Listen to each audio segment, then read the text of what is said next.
antes de começar a falar desse trabalho propriamente dito, eu gostaria de fazer algumas considerações iniciais, ou seja, os resultados que vão ser apresentados aqui, eles essencialmente estão nesse paper intitulado On Characterization of Smoothness of Complex Analytic Sets, que é um trabalho em conjunto com o professor Alexandre Fernandes, que está aqui também como ouvinte.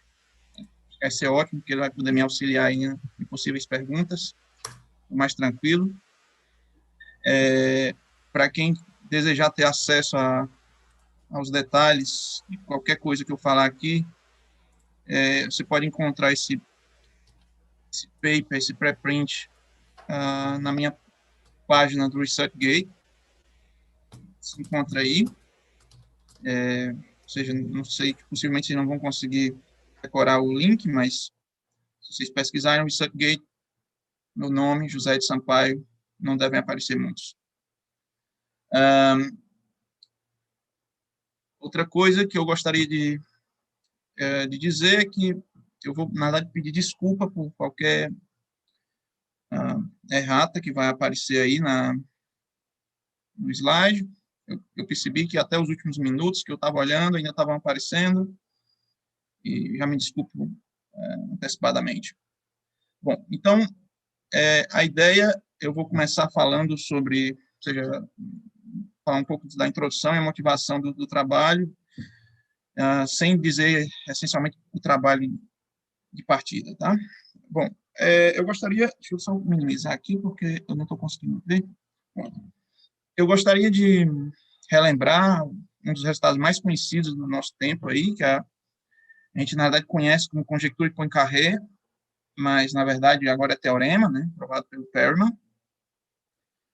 Você pega uma três variedade compacta, sem bordo, se ela for simplesmente conexa, então, porque ela é, na verdade, difeomorfa a três esferas, né? Ou seja, a esfera canônica, dimensão 3. Bom, obviamente isso já é provado, mas uma das primeiras contribuições que foi dada para esse problema, ainda nos anos 60, no início dos anos 60, em 61, para ser mais preciso, foi dado pelo Mumford, que também foi medalha Fields, e ele provou o seguinte resultado, ou seja, se você considera M, né, uma três variedade compacta, né, sem bordo, que é o link de uma superfície normal, complexa, ou seja, link aqui significa, ou seja, link na origem, significa que eu estou tomando a interseção do X com uma esfera de raio suficientemente pequeno. Já é conhecido que quando eu faço isso, pelo menos o tipo de topologia não muda. Se você diminui o epsilon, você diminui o raio, não vai diminuir não vai mudar a topologia do X, tá? Pelo menos. Então, quando o M está nessa situação, ou seja, que ele é link de alguém, e alguém bem específico, normal aqui, eu não vou definir o que significa normal, mas se o N aqui for 3, se o X estiver em C3, é equivalente ao X ter singularidade isolada na origem, tá?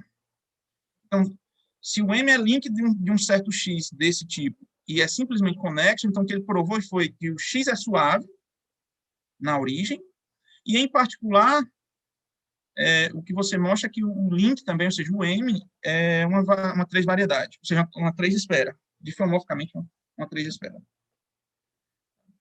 Então, esse resultado do Mumford, na verdade, são dois resultados, é um resultado de rigidez, né, e de caracterização de variedades. É um resultado de regularidade, né, quando você olha para o X, e também é um resultado de caracterização de esfera quando você olha para o link. Então, você tem esses dois tipos de resultados, um do ponto de vista, olhando para a conjectura de Poincaré e o outro olhando para resultado de regularidade. Eu vou estar aqui interessado nos resultados de regularidade, mas, como vocês podem ver, sempre que eu tiver regularidade, eu ganho que o link, ele necessariamente tem que ser difeomorfo a uma esfera. Então, uma outra coisa que eu gostaria eu esqueci, na verdade, de dizer, eu vou estar evitando o máximo possível as tecnicidades, tá? Acredito que devem ter não especialistas aqui, né, nessa área, então eu vou tentar evitar o máximo possível as técnicas em questão, tá? Ou seja, quem tiver interesse de ver as técnicas, olha o paper que eu citei no início. Bom, então, uma observação é que o teorema de Mumford não é verdade se você aumenta a dimensão. Ou seja, lá você estava com essencialmente uma superfície, ou seja, um conjunto de dimensão complexa 2, mas se você pensar num conjunto de dimensão complexa 3, já não é mais verdade. Ou seja, o Briscoe provou em 66 que existem conjuntos analíticos complexos que são normais, são variedades topológicas, mas não são suaves. Esse é um exemplo, por exemplo. Tá? Mas aí, outras pessoas provaram resultados nessa linha, nessa direção do teorema de Mumford. Eu poderia citar aqui o teorema de Prilly, que vai ser importante aqui na nossa palestra. O teorema de Prilly, na verdade, tem um outro sabor, que é, além de ser um teorema de regularidade, na verdade, ele é um teorema tipo a Bernstein também, porque ele diz, esse teorema tipo Bernstein é quando você recupera que se dá certas condições e você, na verdade, recupera que aquele conjunto é um subespaço linear, por exemplo, subespaço linear afim, mais geralmente. Então, o que ele provou foi que se você pega um conjunto algébrico, né, que é homogêneo significa que ele é zeros de polinômios que são homogêneos, e o link, né, dele, de novo lembrando aqui, o link é quando você está intersectando uma esfera de raio pequeno, mas no caso, quando ele é homogêneo, não importa o raio da esfera. Né?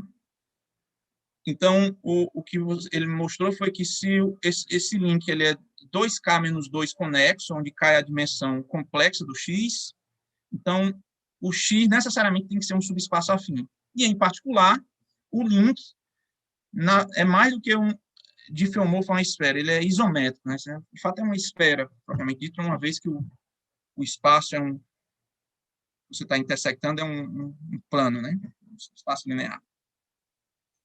E aí, um outro resultado nessa linha foi provado separadamente por Acampo e Lê.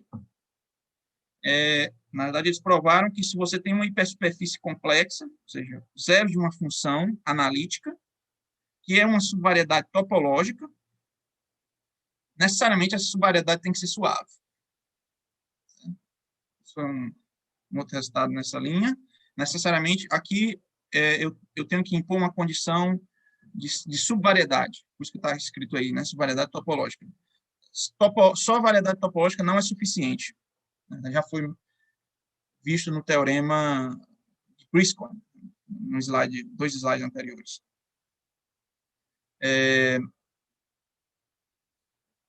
Mais recentemente, a gente teve uma abordagem um pouco diferente para esses tipos de resultado tipo Mumford, que foi provado por exemplo, McLean. McLean, na verdade, deu uma abordagem usando estruturas de contato.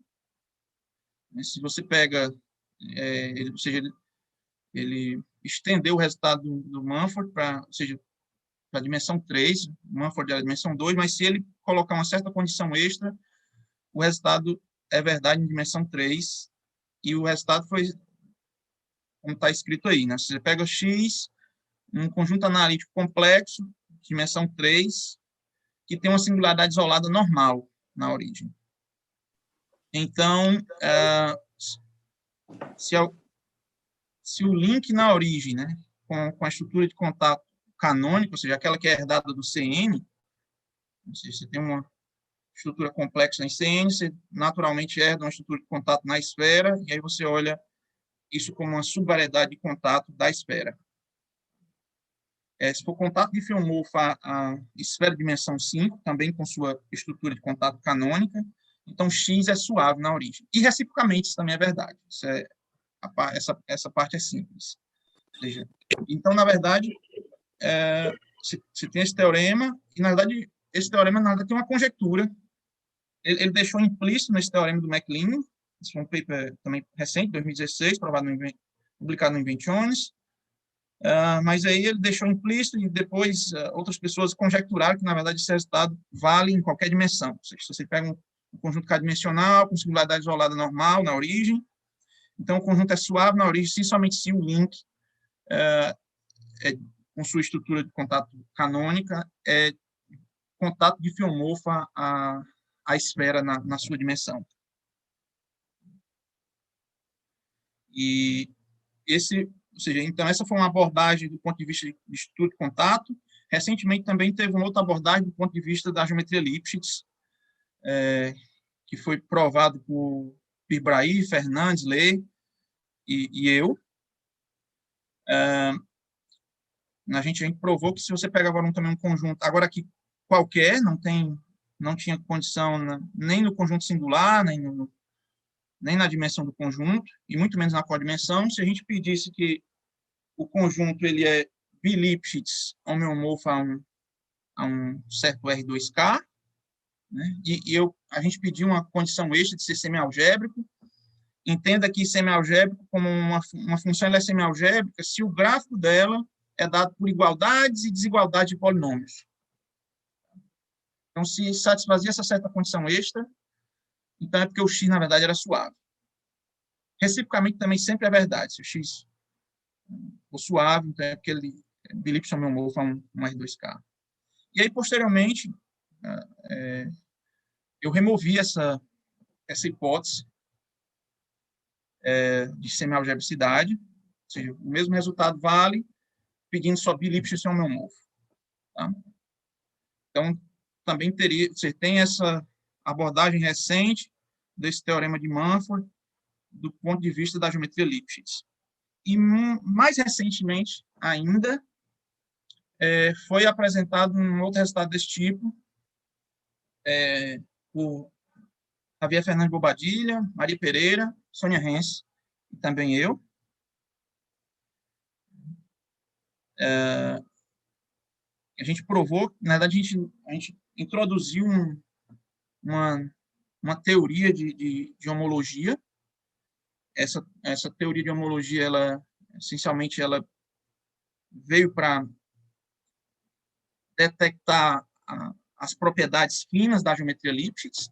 E aí, na verdade, o que a gente mostrou foi que se o X ele tem o mesmo tipo de homologia que foi introduzido nesse paper, na verdade, esse paper foi aceito recentemente no CPM, Communication on Pure and Applied Mathematics. Se ele tiver o mesmo tipo de homologia de um RN, então, na verdade, é porque ele é suave. Então, ou seja, tem esses vários sabores aí para você pensar esse teorema de Mumford. Aqui a gente vai apresentar uma versão desse teorema de Mumford, também em qualquer dimensão, do ponto de vista da geometria Lipschitz, que generaliza esses resultados que tinham sido provados pelo Pirbraí, Fernandes e Lê. Então, o principal resultado que eu gostaria de falar é o seguinte: você pega uma variedade analítica complexa de dimensão K maior do que 1, esse K maior do que 1 é só para as hipóteses que vão ser colocadas aqui serem satisfeitas de maneira fácil de escrever, mas o K igual a 1 não precisa nem das hipóteses todas que são colocadas aqui. Então, por isso que eu estou colocando K maior do que 1, mas se for K igual a 1, também tem uma versão simples desse teorema.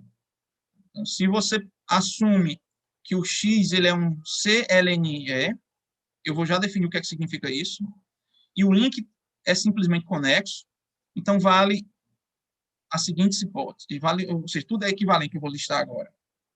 Ou seja, X é uma 2K variedade homológica e é localmente, linearmente contrativa na origem. Eu também vou definir o que são esses dois objetos, são objetos da geometria métrica, né, e da topologia algébrica. Se X também é equivalente a X não ter ciclos de estrangulamento, choking cycles, isso é conhecido, é difícil de fazer essa tradução, né, uma vez que a gente não tem o costume de escrever matemática em português.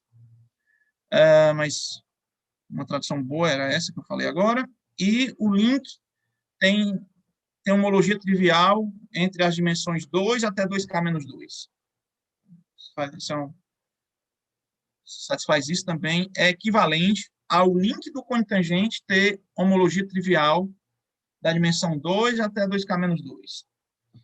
E essas três, qualquer uma delas é equivalente a x sexual na origem. Eu não vou precisar por que isso generaliza os resultados anteriores, mas vocês podem pensar um pouco, ou ler o paper, para entender melhor por que esses resultados generalizam os resultados provados por Bibraí, Fernandes e Lê, junto comigo.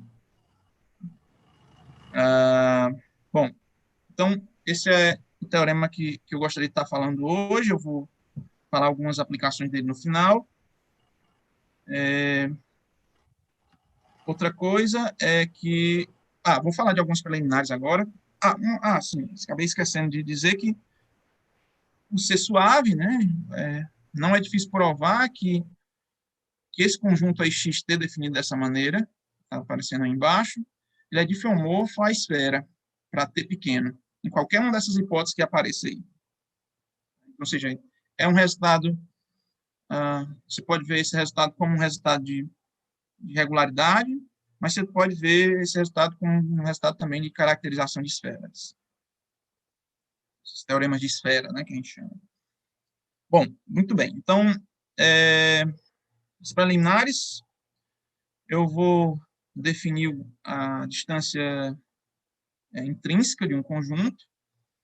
Se você pega um conjunto que é conexo do caminho, 2 pontos nele, ou seja, a distância intrínseca é dada pelo ínfimo dos comprimentos dos arcos que conectam esses 2 pontos. Só relembrando. E aí eu vou dizer que um conjunto ele é linear se essa distância intrínseca ela é equivalente à distância induzida a distância euclidiana induzida do Rn, né? Ou seja, é isso que está sendo escrito aí. Seja, existe uma constante C, de maneira que a distância intrínseca sempre é menor ou igual do que uma constante vezes a distância induzida, a distância euclidiana. A outra desigualdade sempre é verdade, ou seja, a distância intrínseca ela é sempre maior ou igual do que a distância euclidiana, isso a gente aprende desde cedo.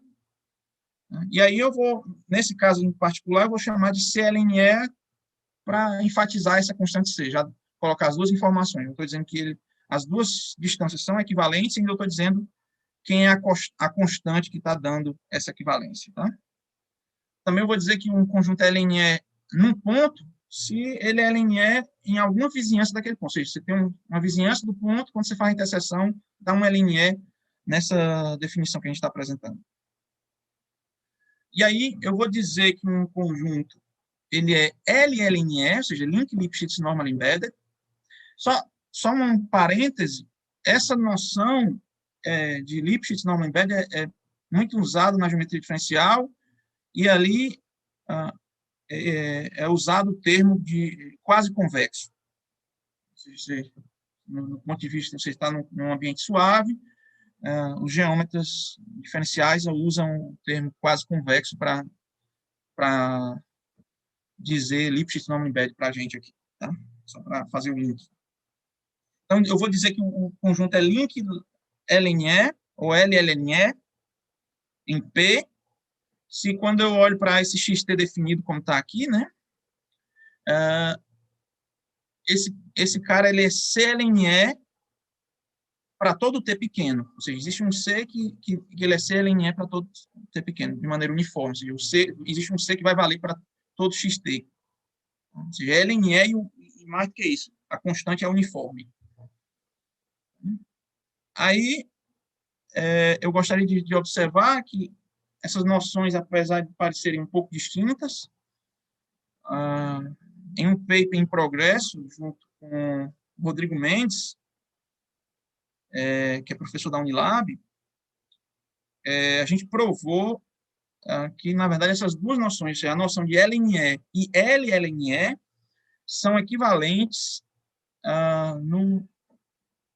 para conjuntos semialgébricos. Na verdade, para conjuntos mais gerais, subanalíticos, mas como eu não quero estar definindo quem são esses objetos subanalíticos, ou até objetos mais gerais, os semialgébricos são fáceis de contar o que é. Né? São aqueles conjuntos que são zeros e desigualdades de polinômios. Tá? E os algébricos são os que são igualdade de polinômios, são dados por zeros de polinômios, né? E os semialgébricos são aqueles que são dados por igualdade, ou seja, zero de polinômios e desigualdade de polinômios. Então,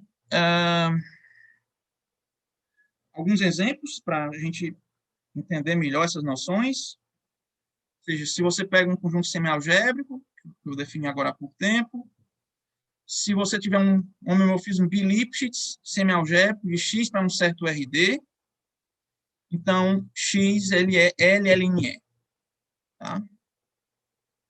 Não vou... não é tão simples provar isso, mas é possível. Uma outra observação é que os exemplos clássicos que a gente conhece satisfazem essa propriedade. Ou seja, qualquer variedade suave em Rn é LLNE, em qualquer ponto dele. E outra informação é que, ou seja, essa propriedade de LLNE é local, mas o fato é que se for um conjunto compacto, vocês devem até pensar em como dar uma prova disso, né? Uma vez que você consegue cobrir por uma quantidade finita de caras e tal, não é difícil dar uma prova que, na verdade, todo conjunto compacto tem uma subvariedade suave de Rn, necessariamente é LNE também. Aí exemplos desses objetos. Uma outra observação aqui, que vem como exemplo também, é se você pega um conjunto analítico complexo que tem singularidade isolada, então, para T pequeno, essa interseção aí é um conjunto compacto e também uma variedade suave. Certo? E aí, pelo exemplo anterior, esse conjunto ele é LNE, só que ele é LNE e depende de uma certa constante CT. Né? E o cara vai ser LLNE justamente quando essa constante CT não depende de T. São uma observação interessante. Em particular, quando o cara é um conjunto homogêneo, algébrico, é dado por polinômios homogêneos, zero de polinômios homogêneos, e tem singularidade isolada, ele é LLNE na origem. Porque satisfaz essa... Ou seja, vai ter uma constante que é independente do T. Uma definição importante aqui para a gente vai ser a definição de cone tangente. Apesar de eu pensei que eu tinha excluído já a versão no infinito, mas eu vou estar falando só da versão num ponto. Ou seja, você pega um conjunto X, que é localmente compacto, eu vou dizer que um vetor V ele é tangente a X se existe uma sequência de pontos positivos, TJ, e uma sequência de pontos XJ em X, de maneira que o TJ vai para zero, e vale esse limite aí, ou seja, xn menos p, dividido por tn, que acho que era para ser tj, e xj, isso dá v. Tá? E aí eu denoto c de xp para ser o conjunto de todos os vetores tangentes em p, e chamo ele de cone tangente de x em p. Tá? Aí uma observação importante é que quando o x é um conjunto analítico complexo, o cone tangente, em qualquer ponto dele, é um conjunto homogêneo algébrico.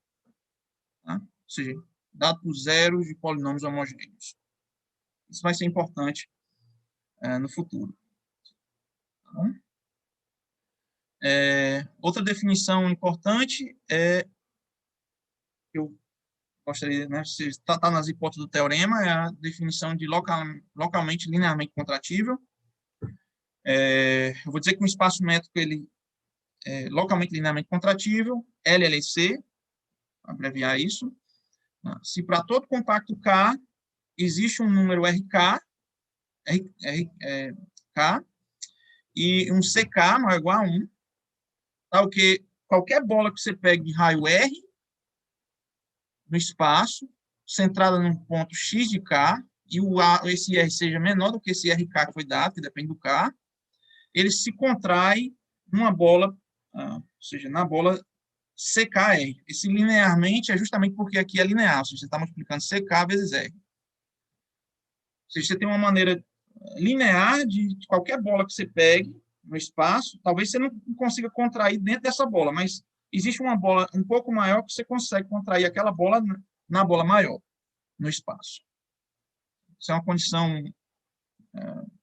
mais ou menos de ser localmente contratível de maneira uniforme.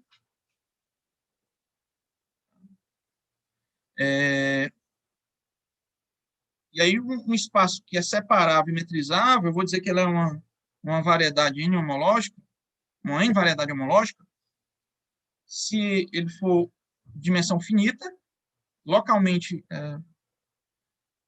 compacto, localmente contratível, e vale essa igualdade em homologia, ou seja, você tem essa desigualdade de homologia local, que, ou seja, como homologia, ela tem a propriedade de ser um Rn. Na verdade, essencialmente, ela tem uma homologia de uma esfera. Né?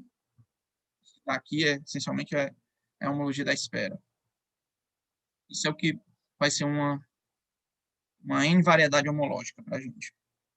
Isso é bastante usada, né? Em topologia algébrica, em estudos mais gerais de variedade. Né? Bom, e aí eu vou estar dizendo que um conjunto X ele é LLC, variedade homológica, num ponto, se isso é verdade numa vizinhança. Ele tem uma vizinhança que ele vai ser uma variedade homológica e LLC.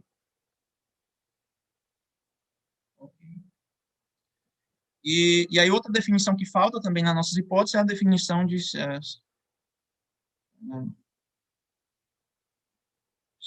shocking cycles, né? Ou seja, ciclos estrangulados, né? Ou seja, eu vou dizer que uma família de ciclos estrangulados na origem, vou dizer que essa família é uma família de ciclos estrangulados, desculpa, vou dizer que X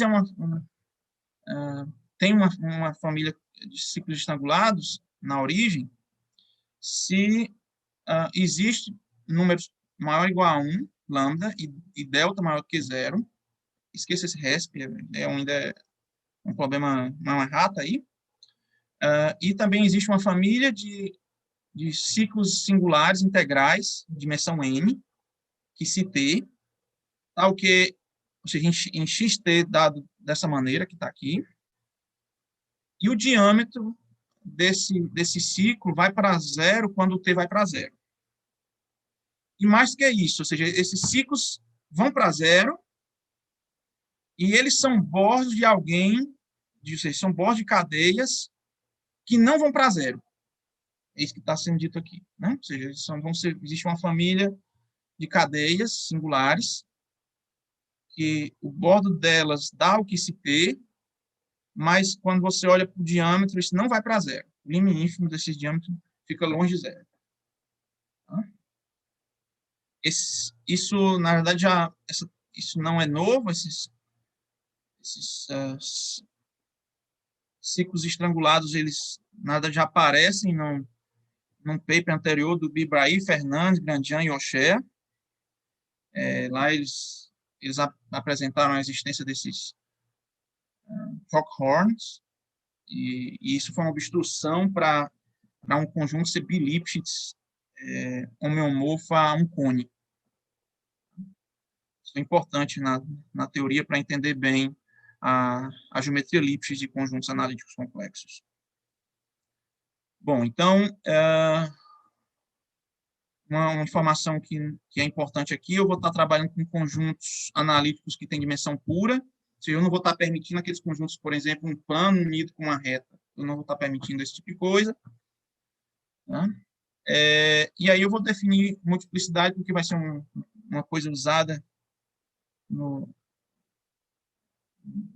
final do paper. Ou seja, se você pega X, um conjunto analítico de dimensão K, se você consegue mostrar que se você pega uma projeção ortogonal, que o kernel dela, quando você intersecta com o cone tangente, dá só o zero, então, na verdade, existe um conjunto analítico sigma em CK, de maneira que essa cardinalidade desse conjunto aqui é constante. Isso é conhecido na teoria, e essa cardinalidade é o que a gente chama de multiplicidade.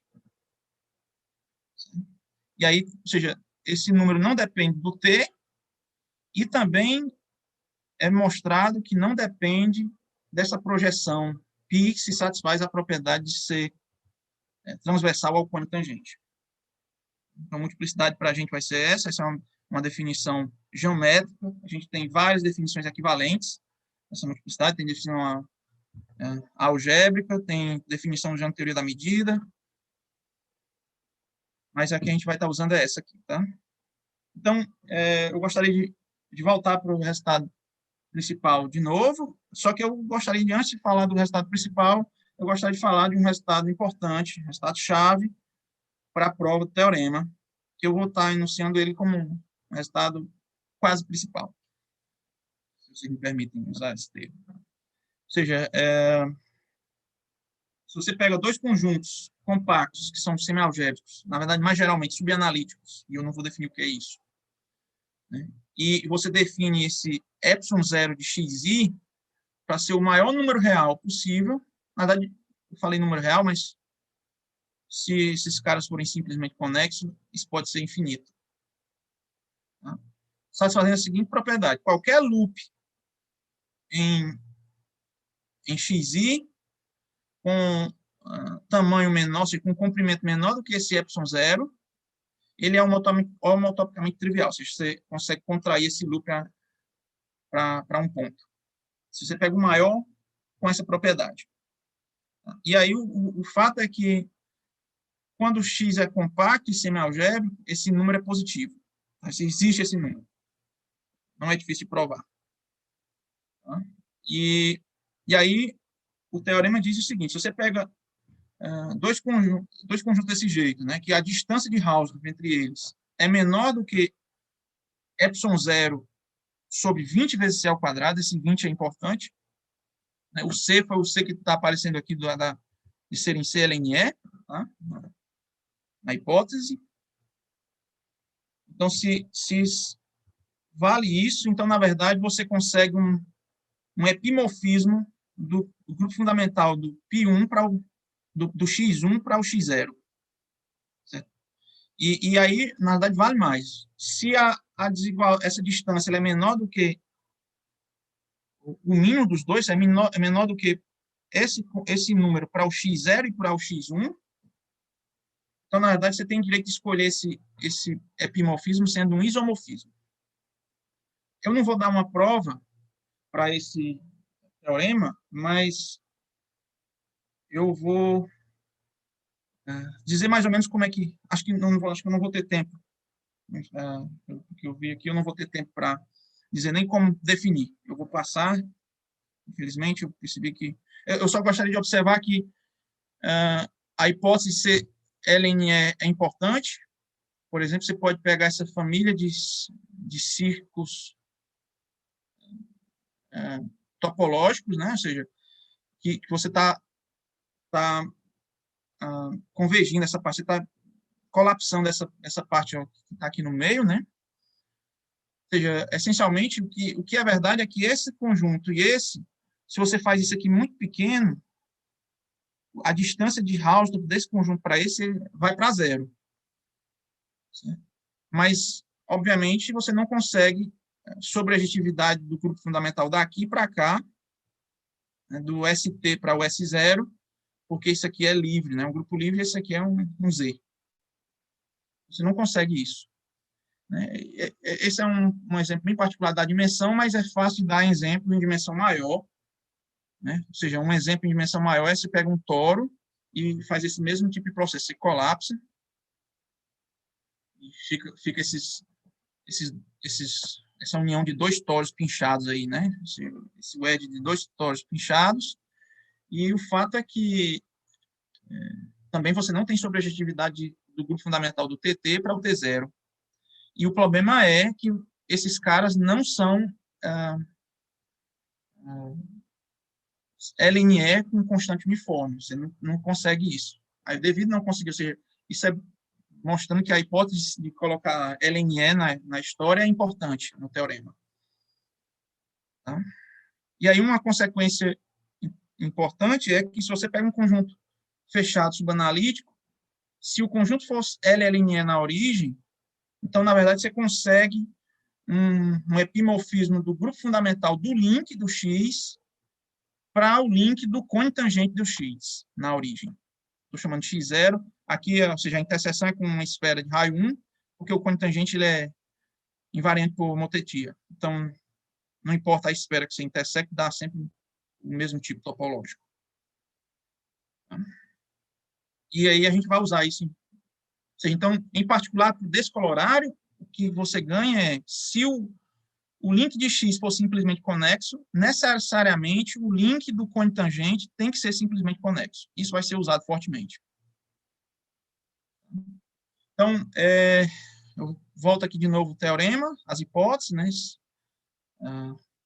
Eu peço aqui que o link do X seja simplesmente conexo. Pelo colorário, a gente ganha que o cone tangente tem link simplesmente conexo também. Ou seja, essa parte aqui, né? O 3.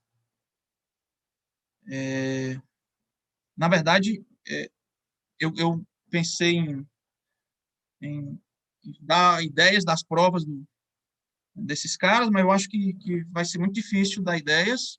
Eu vou estar pulando as ideias. Eu acho que quem quiser estar vendo, infelizmente, vai ter que olhar o paper. Percebi que o tempo passou mais rápido do que eu pensava.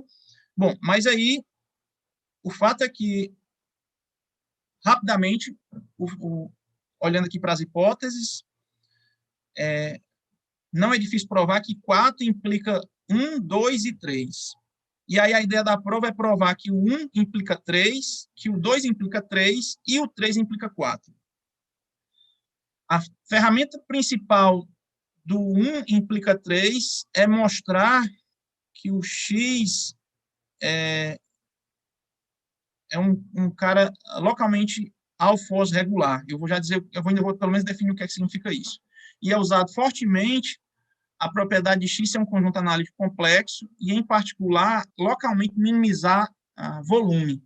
E aí você tem teorema de monotonicidade para esses tipos de caras, que a gente chama de estável na geometria diferencial. Então, você tem teorema de monotonicidade, você usa esse teorema de monotonicidade para ganhar essa outra propriedade, localmente all-force regular. E aí é usado um teorema provado pelo Reinone e Keith. Eles mostram que quando o X ele é uma variedade homológica localmente contrativa e localmente all-force regular, o cone tangente é localmente uma variedade homológica. E aí, se o cone tangente é uma variedade homológica, você consegue usar a homologia, né, a sequência de homologia, para provar que, na verdade, o link satisfaz a propriedade 3. Essa é a maneira de provar. É difícil vocês me acompanharem o que eu estou dizendo, mas para quem está acompanhando algum nível, vai conseguir fazer algum link. Outra coisa que, então, só para deixar, seja localmente all-force regular é quando satisfaz essa propriedade, ou seja, pelo menos localmente vai satisfazer essa propriedade.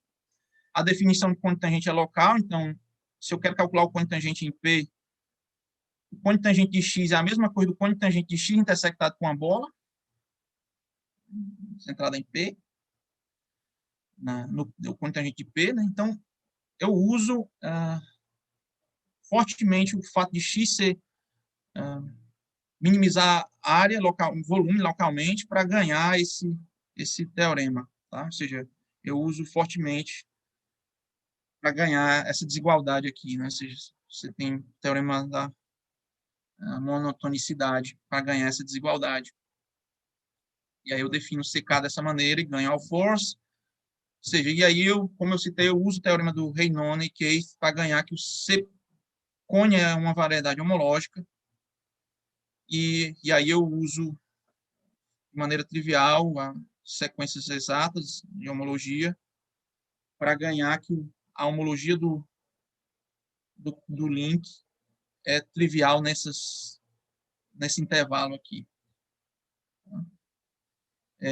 Para provar 2, ou seja, a gente também prova 2 implica 3, a ideia de provar 2 implica 3 é provar essa afirmação intermediária que está aí, ou seja, se você assume que ele não tem ciclos de estrangulamento na origem, você consegue, na verdade, provar que, fixado um R nesse intervalo, para cada epsilon positivo, existe um delta maiúsculo positivo e um delta minúsculo positivo também, tal que para todo T menor do que esse deltazinho, qualquer R dimensional, ciclo de dimensão R, que se de diâmetro menor do que delta maiúsculo, é bordo de alguma cadeia NT com diâmetro menor do que epsilon. E aí, se você consegue provar isso, você está nas hipóteses de um teorema provado pelo Wyburn, em 1935, que ele diz que se você pega 2 conjuntos, né, ele não coloca CW complexo, não, mas para nós, a gente está trabalhando com CW, porque na verdade ele trabalha lá com homologia de vetores, só que para conjuntos compactos, que são CW complexos, essa homologia coincide com é equivalente à homologia singular. Então, por isso que eu já estou colocando compacto e CW complexo, que são os conjuntos que a gente está trabalhando aqui. Então, para ter homologia trivial num certo limite, né, se você tem uma sequência de pontos convergindo para um certo a zero, se o limite é zero, é necessário e suficiente que satisfaça essas propriedades que é só outra maneira de reescrever o que a gente tinha escrito aqui como propriedade. Então, a gente tem direito de usar esse teorema do Wyburn, e aí você ganha que a homologia do link é trivial nessas dimensões. Então, você ganha que 2 implica 3, para provar que 3 implica que é suave, primeiro você prova que você usa o teorema sobre aquele que a gente tinha dito, né? Então, você tinha que o grupo fundamental do link era trivial, então você impõe que o grupo fundamental do link do conitangente é trivial. Como as homologias são triviais, você conclui que todos os grupos fundamentais são triviais nesse intervalo. Então, é porque você tem direito de usar o teorema de Prill para concluir que, na verdade, o conitangente é um subespaço linear. E aí, olha, quando você tem que o conitangente é subespaço linear, você tem direito de tomar a projeção para definir a multiplicidade, sendo a projeção sobre o conitangente. E aí, você usa uma propriedade importante da multiplicidade, que a multiplicidade ela é 1 se somente se o conjunto é suave. Então, se o conjunto... Então, a gente supõe por absurdo que o conjunto não é suave, então é porque a multiplicidade é maior do que 1. Então, significa que essa cardinalidade daqui ela é maior do que 1 para todo T. Então, se você pega um V aí de maneira genérica, ou seja, um V fora do conitangente desse sigma na origem, você tem 2 levantamentos, né, para essa curva. Ou seja, você pega T, um V que de maneira que TV não está em sigma, é fácil obter isso. Então, você tem 2 levantamentos distintos, γ1 e γ2, para essa curva, e aí você mostra, devido ao fato de isso ser o conitangente, você mostra que esses 2 levantamentos são tangentes na origem, que ou seja, é equivalente a você ter esse limite igual a zero, e você também consegue mostrar que a distância intrínseca é pelo menos linear. Então, ou seja, na verdade, você consegue mostrar que existe uma constante positiva, de maneira que a distância de sair de γ1 de t para chegar em γ2 é maior ou igual do que lambda-t. Isso vai contradizer o fato da gente ter pedido que o nosso conjunto seja LLNE. Né? Ou seja, se você coloca, por um lado, isso aqui está indo para zero, né? E esse cara está ficando longe de zero, quando você divide por t. Mas, olha, se você divide por t aqui dos 2 lados, necessariamente, e agora você bota gama 1 de T e gama 2 de T no lugar de X e Y, respectivamente, esse cara tinha que ir para zero, porque esse ia para zero. Mas aqui diz que não vai para zero.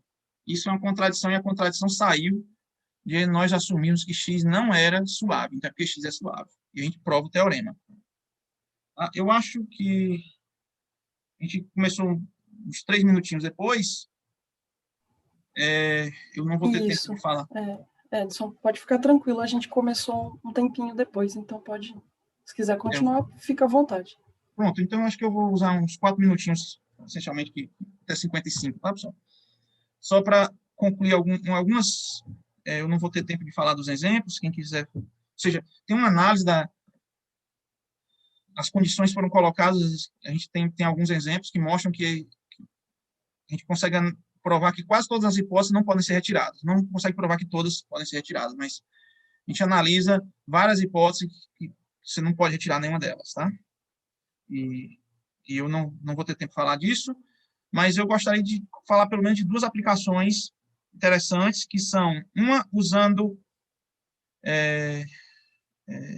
seja, se você, na verdade, na verdade, o que eu estou querendo dizer é que essa teoria que eu falei está relacionado com essas teorias que se estudam em geometria diferencial, de pedir curvatura limitada. Então, se você pede, né, que os links sejam, se você está com singularidade isolada, em particular os links, esses xt vão ser suaves, se você pede que a curvatura seccional fique limitada, né, seja em norma, então, na verdade, você consegue mostrar que se você pede LNE, e isso é importante, é fácil dar exemplo, você não pede LNE, dá problema, então X é suave. E, em particular, você ganha esses resultados de teoremas de esfera, ou seja, que o link de X é diffeomorfo à esfera. Tá?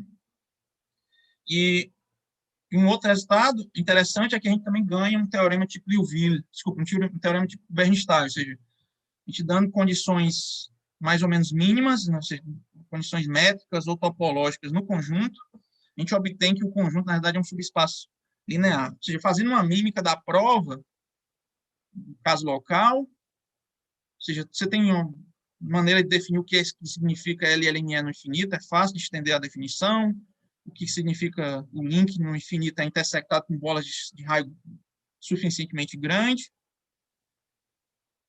Tem uma maneira, é trivial definir o que significa ciclo de estrangulamento no infinito. Tá? E aí, se você então, o que você mostra é que essas três afirmações são equivalentes. Ou seja, não ter ciclos de estrangulamento no infinito e a homologia do link no infinito ser trivial, a homologia do link do cône tangente ser trivial e o conjunto X ser um subespaço linear fino. E, obviamente, qualquer uma dessas 3 hipóteses implica no xt ser isométrico à esfera. Tá? Bom, desculpa ter sido tão rápido, não estava preparado para dar uma palestra só usando slide, acho que me perdi um pouco no tempo, mas obrigado, tá?